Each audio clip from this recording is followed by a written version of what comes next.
A moça de uniforme simples salvou o filho da socialite e horas depois descobriu algo que a deixou em choque. O sol da tarde dourava o céu de um condomínio de luxo na zona sul da cidade, onde as palmeiras se curvavam suavemente ao vento e o silêncio era quebrado apenas pelo som ritmado da água na piscina. Era um daqueles lugares onde o tempo parecia andar mais devagar, como se o mundo lá fora não existisse. Ali tudo era controlado, limpo, seguro. Ou assim se acreditava. Letícia, 24 anos, caminhava com passos apressados pelo corredor de serviço, o uniforme azul marinho colado ao corpo magro e suado. Trabalhava como auxiliar de limpeza em uma das casas mais imponentes do condomínio, a mansão da família Albuquerque. A patroa, Dona Helena, era uma socialite conhecida na cidade, elegante, exigente, sempre com um copo de espumante na mão e um comentário ácido nos lábios. Letícia havia aprendido a se mover como sombra, silenciosa, eficiente, invisível. Era assim que se sobrevivia naquele ambiente onde os olhos julgavam antes mesmo de ouvir. Naquela tarde, Letícia havia terminado de limpar os vidros da varanda quando ouviu um som estranho, um estalo, seguido de um grito abafado.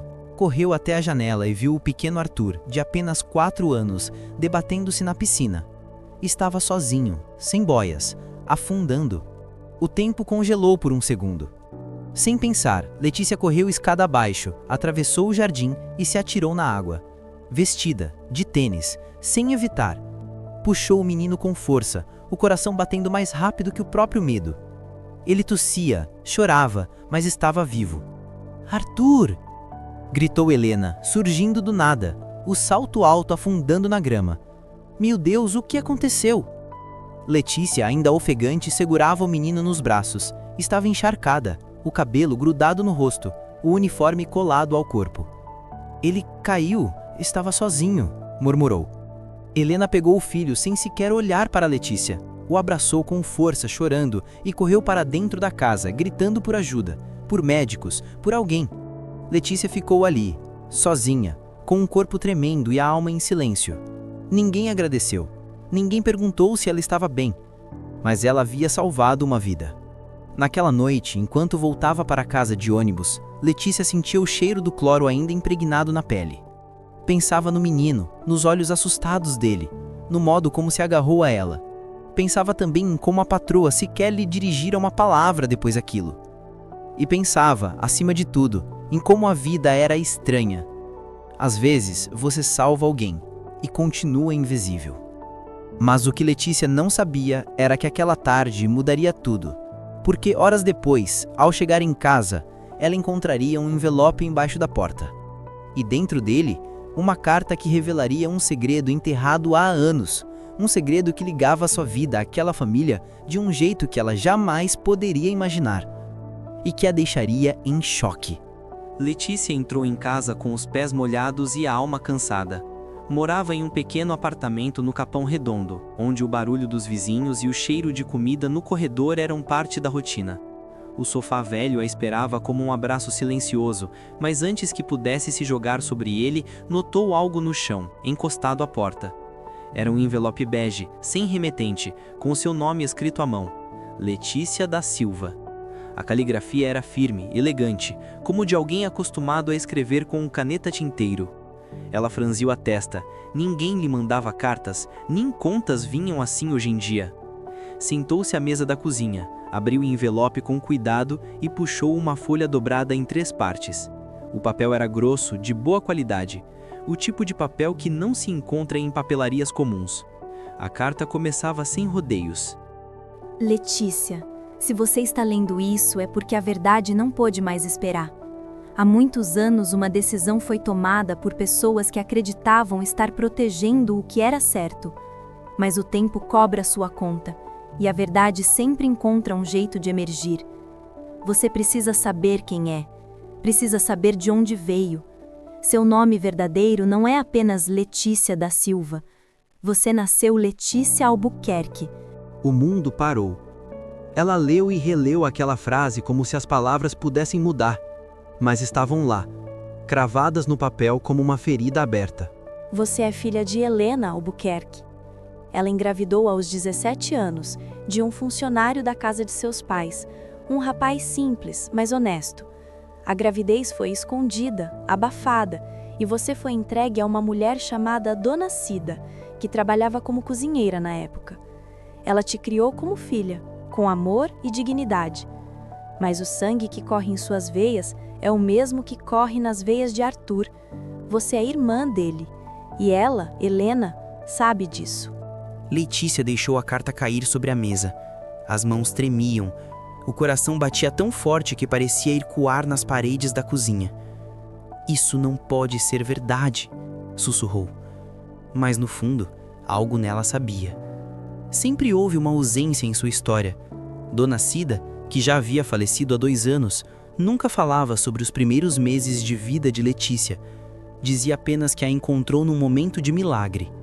E agora, tudo fazia sentido. Letícia se levantou, caminhou até o espelho da sala e olhou para si mesma.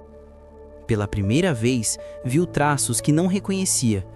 O formato do queixo, o jeito como os olhos se curvavam nas pontas, era o mesmo olhar altivo de Helena, o mesmo nariz fino, a mesma pele clara que por anos a fez se sentir deslocada entre os seus. Ela havia salvado o próprio irmão da morte, e a mãe dele, sua mãe, sequer a reconheceu. Ou será que reconheceu? A pergunta a atravessou como um raio. E se Helena soubesse? E se tivesse fingido não ver? Letícia não dormiu naquela noite. A carta repousava sobre a mesa como uma bomba prestes a explodir. No dia seguinte, ela voltaria à mansão. Mas não como antes. Não como a moça de uniforme simples. Ela voltaria como alguém que tinha o direito de saber a verdade. E talvez, pela primeira vez, Helena Albuquerque teria que olhar para ela e enxergar o que fingiu esquecer. O sol ainda nem havia rompido o céu quando Letícia desceu do ônibus e caminhou pelas ruas silenciosas do condomínio. O uniforme azul marinho estava impecável, mas por dentro ela era um furacão. Cada passo em direção à mansão dos Albuquerque era uma batida de tambor no peito. A carta estava dobrada no bolso da calça, como uma arma silenciosa. Ao chegar, foi recebida por Dona Neide, a governanta, que lhe lançou um olhar cansado. A senhora Helena pediu para você ir direto para a cozinha. Disse que queria falar com você depois do café da manhã. Letícia sentiu, mas não respondeu. Sentia que algo estava prestes a acontecer. O ar estava pesado, como antes de uma tempestade. Na cozinha, preparou o café como de costume, mas suas mãos tremiam ao cortar as frutas. O pequeno Arthur apareceu na porta, ainda de pijama, com os cabelos bagunçados. "Tia Letícia!" Sorriu correndo até ela. Ela se abaixou e o abraçou com força. Sentiu o coração apertar. Como poderia amar tanto alguém que acabara de descobrir ser seu irmão? Como poderia fingir que nada havia mudado? "Você tá bem, campeão?" perguntou, acariciando os cabelos. "Tô sim. Você me salvou, né?" Ela sorriu com os olhos marejados. "Salvar você foi a coisa mais certa que eu já fiz." Antes que pudesse dizer mais, Helena entrou na cozinha. Usava um robe de seda branco, os cabelos presos num coco elegante. Seus olhos pousaram em Letícia como lâminas. "Preciso falar com você. Agora." Letícia se levantou, limpou as mãos no avental e seguiu a patroa até o escritório da casa. Era um cômodo que raramente frequentava. Paredes forradas de livros, móveis de madeira escura, cheiro de perfume caro. Helena fechou a porta atrás de si e virou-se com os braços cruzados. "Eu sei que você recebeu a carta." Letícia sentiu o chão sumir sobre os pés. "Então, é verdade?" Helena respirou fundo, como quem carrega um peso há tempo demais. "Sim, é verdade." O silêncio que se seguiu foi tão denso que parecia preencher o cômodo inteiro. "Por quê? Por que me esconder? Por que me deixar crescer longe sem saber o que eu era?" "Eu era uma menina. Tinha 17 anos. Meu pai era um homem severo, orgulhoso. Quando descobriu que eu estava grávida de um funcionário, ele me trancou em casa. Mandou o rapaz embora. Disse que eu havia envergonhado a família, que aquela criança não poderia existir. Eu não tive escolha. Fui obrigada a entregar você. A cozinheira, Dona Cida, era a única pessoa em quem eu confiava. Ela te levou. Prometeu cuidar de você como filha. E cuidou. Eu sabia onde você estava. Acompanhava de longe, mas nunca tive coragem de me aproximar. Nunca soube como consertar o que fiz. Letícia sentiu um nó na garganta. E mesmo assim, me contratou para trabalhar aqui. Me fez limpar a sua casa, serviço à família, como se eu não fosse nada. Eu não sabia que era você, disse Helena com a voz falhando. Quando você apareceu aqui com aquele currículo simples, eu não reconheci. Mas no dia em que salvou o Arthur, eu vi. Vi nos seus olhos. Vi o que neguei por tanto tempo. Letícia tirou a carta do bolso e a colocou sobre a mesa. Quem escreveu isso? Helena hesitou. Foi meu irmão, seu tio. Ele descobriu tudo há alguns anos, quando nossa mãe morreu. Encontrou documentos, cartas antigas. Ele me pressionou para contar. Disse que era injusto. Mas eu tinha medo. Medo de perder o que restava da minha imagem. Medo de encarar você. As duas ficaram em silêncio. Duas mulheres, duas histórias entrelaçadas por uma mentira antiga. Eu não quero seu dinheiro. Não quero seu sobrenome. Mas quero a verdade. Quero respeito. E quero que o Arthur saiba quem eu sou. Um dia, quando for a hora certa. Helena assentiu, com lágrimas nos olhos. Você tem todo o direito. E eu quero consertar isso. Se você me permitir. Letícia respirou fundo. Não havia perdão imediato. Mas havia uma semente. E talvez com o tempo ela pudesse florescer. Naquele dia, Letícia não limpou a casa. Sentou-se com Helena, pela primeira vez, como iguais, e conversaram por horas. Sobre o passado, sobre Dona Cida, sobre o pai que Letícia nunca conheceu. E principalmente, sobre o futuro. Um futuro onde a verdade, enfim, pudesse respirar. Nos dias que se seguiram, a rotina na mansão Albuquerque mudou de forma sutil, mas profunda. Letícia continuava usando o uniforme azul marinho, mas algo em sua postura havia mudado. Não era arrogância, tampouco orgulho. Era a dignidade de quem, enfim, conhecia sua história. A leveza de quem não precisava mais se esconder atrás do silêncio. Helena, por sua vez, parecia menor. Não fisicamente, mas em sua presença. Os saltos altos ainda ecoavam pelos corredores, mas agora vinham acompanhados de um olhar mais atento, mais humano. Ela passou a chamar Letícia pelo nome, a perguntar se havia comido, a oferecer carona nos dias de chuva. Pequenos gestos, quase tímidos, mas que carregavam o peso de anos de omissão. Arthur, inocente como só uma criança pode ser, continuava a correr pelos jardins e chamar Letícia de tia. E ela, agora, sentia o direito de abraçá-lo com um amor que não precisava mais esconder. Mas nem todos os segredos haviam sido revelados. Numa tarde de sexta-feira, enquanto organizava os livros da biblioteca, uma tarefa que Helena lhe confiara como forma de reparação simbólica, Letícia encontrou uma pasta antiga, escondida atrás de volumes de direito. Dentro, havia cartas, fotos e um diário de capa de couro. Era o diário de Helena, escrito entre 16 e 18 anos. Letícia hesitou, mas algo a empurrou para a leitura. E ali, entre páginas amareladas, descobriu mais do que esperava. Hoje, vi o rosto dele pela última vez. Ele chorou. Disse que me amava, que queria fugir comigo, mas meu pai o ameaçou. Disse que se ele não sumisse, acabaria com a vida dele. E ele foi. Meu coração foi com ele. O nome do rapaz estava ali, Marcos Vieira. Letícia sentiu o nome vibrar dentro de si. Era o nome do homem que Dona Cida dizia ter sido um amigo muito querido. Um homem que aparecia em fotos antigas, sempre sorrindo ao lado de Letícia quando bebê. Ela correu até Helena, que estava no jardim, regando as orquídeas. Você mentiu para mim de novo, disse Letícia, segurando o diário. Você disse que não sabia quem era meu pai. Helena largou o regador, surpresa. Eu achei que fosse melhor assim. Ele foi embora, nunca mais deu notícias. Achei que não fazia diferença. Faz diferença para mim. A voz de Letícia tremeu.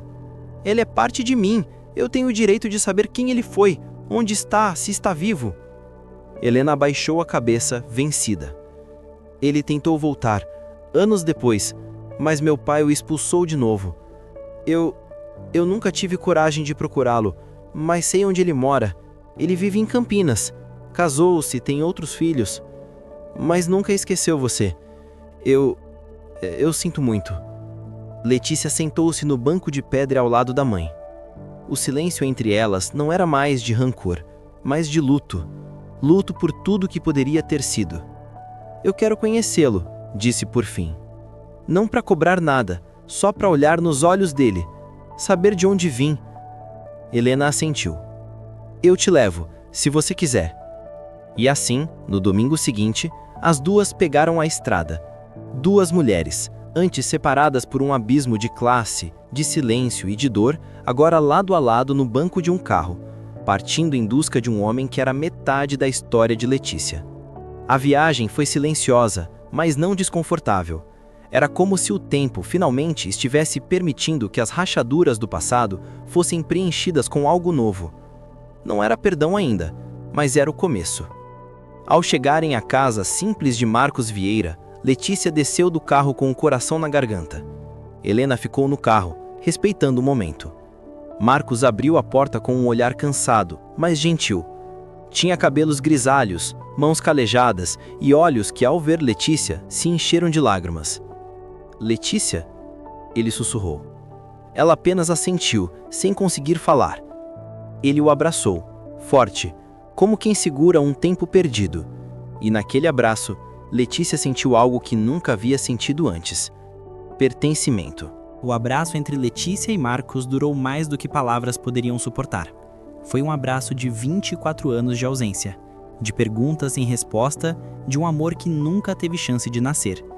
Quando se afastaram, os olhos de ambos estavam marejados, mas havia um sorriso tímido, como quem reconhece no outro um pedaço de si. Marcos a convidou para entrar. A casa era simples, mas acolhedora. Fotos de família decoravam as paredes e o cheiro de café fresco preenchia o ar. Letícia observava tudo com um misto de curiosidade e cautela. Era como visitar um passado que nunca viveu. Eu pensei em você todos os dias, disse Marcos com a voz embargada. Quando soube que a Helena tinha te entregado, eu tentei voltar, mas o pai dela me ameaçou. Eu era só um jardineiro, não tinha como lutar contra aquilo. Letícia assentiu. Não havia raiva em seus olhos, apenas compreensão. Eu não vim para cobrar nada, só queria te conhecer, saber quem você era. Ouvir sua voz. Marcos sorriu, emocionado. E eu queria te dizer que te amei antes mesmo de te ver. Que sonhei com você, que rezei por você em cada aniversário. E que, mesmo de longe, você sempre foi minha filha. Eles conversaram por horas. Marcos mostrou fotos antigas, contou histórias da juventude, falou de Dona Cida com carinho. Letícia ouviu tudo com atenção, absorvendo cada detalhe como quem recolhe peças de um quebra-cabeça que finalmente começa a se formar. Na volta para casa, Helena dirigia em silêncio. Letícia olhava pela janela, o rosto sereno. Havia algo diferente nela. Uma paz nova, uma firmeza que não vinha da raiva, mas da verdade. Obrigada por me levar, disse, sem olhar para a mãe. Helena assentiu. Eu devia ter feito isso há muito tempo. Devia, respondeu Letícia com honestidade. Mas fez agora. E isso já é alguma coisa. Os dias seguintes foram de reconstrução. Helena ofereceu a Letícia a chance de estudar, de fazer faculdade, de sair do trabalho doméstico.